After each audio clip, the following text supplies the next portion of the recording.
Di sini kan saya teman-teman sekalian kita tutup dengan ini insyaallah ya. Kisah tentang Ka'ab bin Malik radhiyallahu anhu. Dan kisah ini adalah kisah yang sangat unik dari seorang sahabat Nabi yang taubat nasuha dari dosanya. Tapi kisah ini memang cukup panjang, saya akan bacakan ya.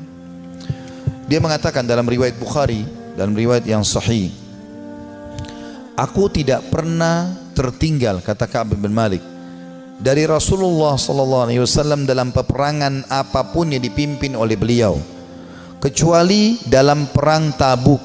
Dan perang Tabuk ini terjadi perang terakhir Nabi SAW sebelum beliau meninggal.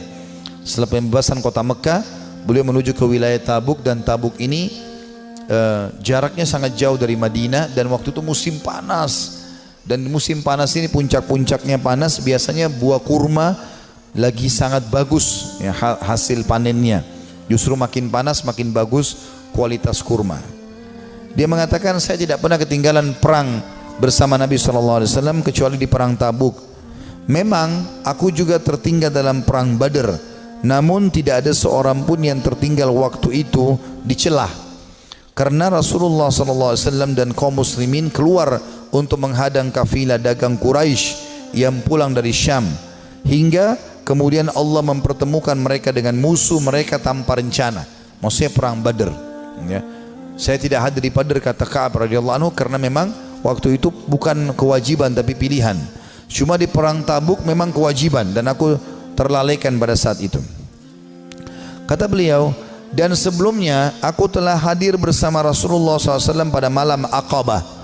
Aqabah ini nama Jumrah, Jumrah Aqabah. Orang kalau haji biasa tahu masalah itu. Tempat melontar Aqabah. Aqabah itu sebuah bukit yang kecil, namun bisa dinaiki oleh orang dan bisa orang merasa tinggi dari tempat itu, diistilahkan dengan Aqabah. Pada malam Aqabah, waktu Nabi SAW sebelum hijrah ke Madinah, pernah ada baiat Aqabah, janji setia di Aqabah, dan Ka'ab hadir pada saat itu. Dan sebelumnya, kata beliau, aku telah hadir bersama Rasulullah SAW pada malam Aqabah sewaktu kami bersumpah setia membela Islam ya. Dia mengatakan, dan kehadiranku di malam itu tidak bisa digantikan dengan perang Badr, walaupun perang Badr lebih dikenang di tengah orang-orang daripada baiat Aqabah atau janji setia di Aqabah.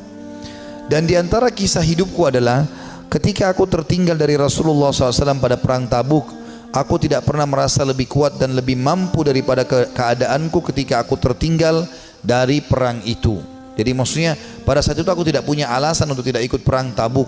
Waktu itu Nabi SAW mewajibkan semua laki-laki yang kuat dan tidak punya udzur ya. Pada saat itu aku sangat kuat, belum pernah aku sekuat itu sebelumnya.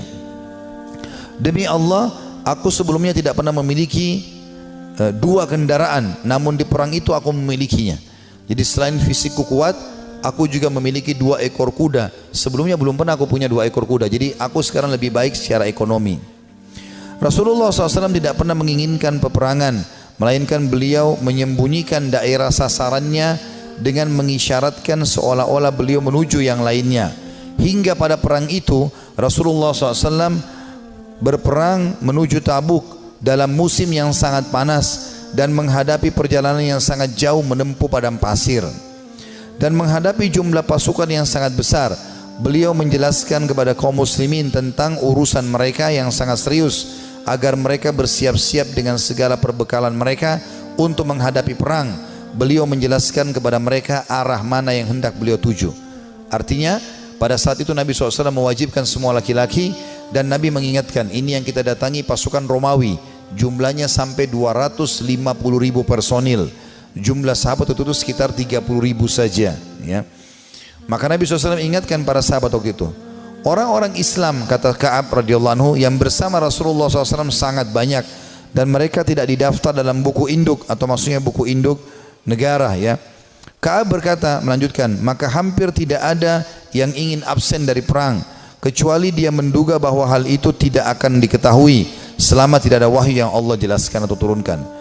Rasulullah SAW lalu berangkat ke perang itu ketika buah-buahan sedang masak dan pohon-pohon menjadi rindang. Ya, perlu kita ketahui penduduk Madinah, kebetulan Ka'ab juga orang Madinah, pendapatan utama mereka adalah kurma. Pendapatan utama mereka adalah kurma. Dan pada saat itu musim panas dan puncak-puncaknya kurma akan panen. Sekitar 2-3 hari lagi akan panen. Tiba-tiba Nabi SAW bilang jihad, sekarang kita harus keluar. Maka ini ujian yang sangat luar biasa. Beliau mengatakan Rasulullah SAW berangkat pada perang itu ketika buah-buahan sedang masak dan pohon-pohon menjadi rindang. Maka aku lebih cenderung kepadanya, kepada hasil panen. Rasulullah SAW dan kaum muslimin yang bersamanya sedang berkemas-kemas, dan aku pun segera pulang untuk bersiap-siap bersama beliau. Tapi setelah aku pulang, aku tidak melakukan apa-apa. Aku berkata dalam hati, aku bisa melakukannya kapan saja aku mau. Begitulah keanggapan terus mengergapku hingga orang-orang terus berbenah dengan serius. Maka pada pagi harinya Rasulullah SAW dan kaum muslimin bersamanya berangkat menuju perang. Sementara aku belum melakukan persiapan apa-apa. Kemudian aku beranjak lalu kembali tapi tanpa melakukan apa-apa. Hal itu membuat akhirnya aku tidak berangkat dan aku tertinggal. Dan aku bertekad akan menyusul mereka ya pada saat tiba di sore hari. Dan seandainya saja aku lakukan itu, maksudnya menyesal, coba aku lakukan ya. Namun kemudian hal tersebut tidak ditakdirkan untukku. Maka ketika aku keluar ke tengah manusia setelah keberangkatan Rasulullah SAW, aku merasa bersedih karena aku tidak melihat seorang panutan untukku kecuali laki-laki yang tercelah karena kemunafikannya, atau orang yang diterima uzurnya dari Allah SWT dari kalangan orang-orang yang lemah. Rasulullah SAW tidak menyebut-nyebutku hingga beliau sampai di Tabuk. Beliau bersabda sambil duduk di tengah pasukan Tabuk, apa yang dilakukan oleh Ka'ab bin Malik? Maka salah seorang dari Bani Salamah berkata, wahai Rasulullah, dia tertahan oleh pakaian burdahnya dan sibuk melihat kedua sisi tubuhnya. Maksudnya dia tidak ada uzurnya untuk tidak keluar bersama anda. Maka Muadz bin Jabal berkata kepadanya, sungguh buruk apa yang telah kamu ucapkan.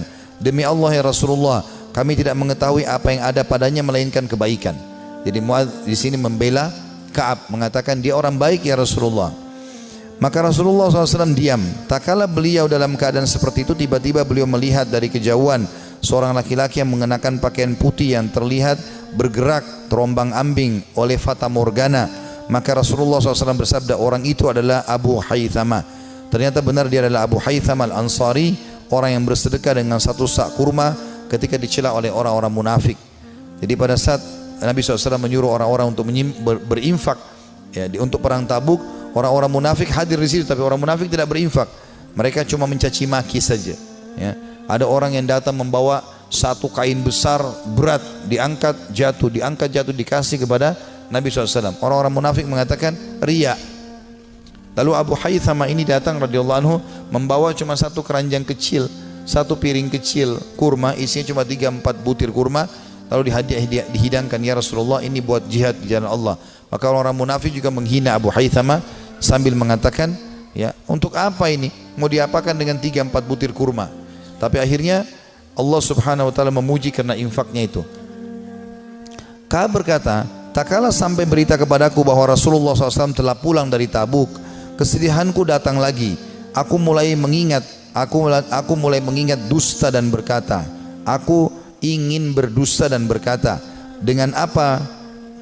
Aku mengingat dusta dan berkata, dengan apa bisa lolos? Dengan apa aku bisa lolos dari kemurkaan beliau besok? Untuk itu aku meminta bantuan kepada semua orang cerdik pemikiran dari keluargaku.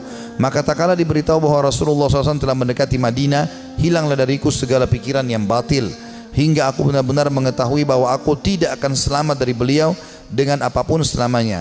Maka aku bertekad untuk bersikap jujur kepada beliau ya.